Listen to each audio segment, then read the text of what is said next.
প্রতি ঈদে নতুন সিনেমা নিয়ে হাজির হন ঢালিউড কিং শাকিব খান। তাই এখন অনেক ভক্তের মনে প্রশ্ন, ঈদুল আজহা 2026-এ কি নতুন সিনেমা নিয়ে হাজির হবে শাকিব খান? বর্তমানে ঢালিউড শাকিব খানের কয়েকটি বড় বড় সিনেমা নিয়ে আলোচনা চলছে।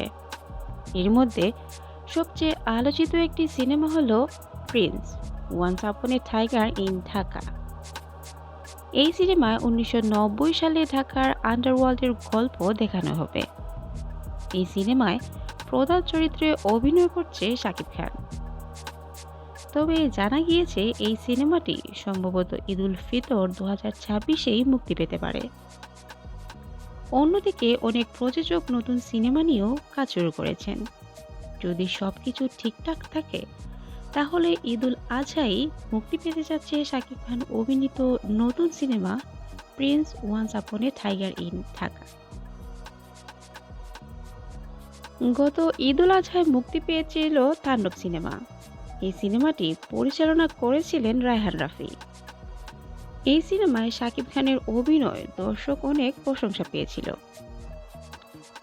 তাহলে এখন শুধু অপেক্ষা, ঈদুল আজহায় কি নতুন চমক নিয়ে আসবে শাকিব খান?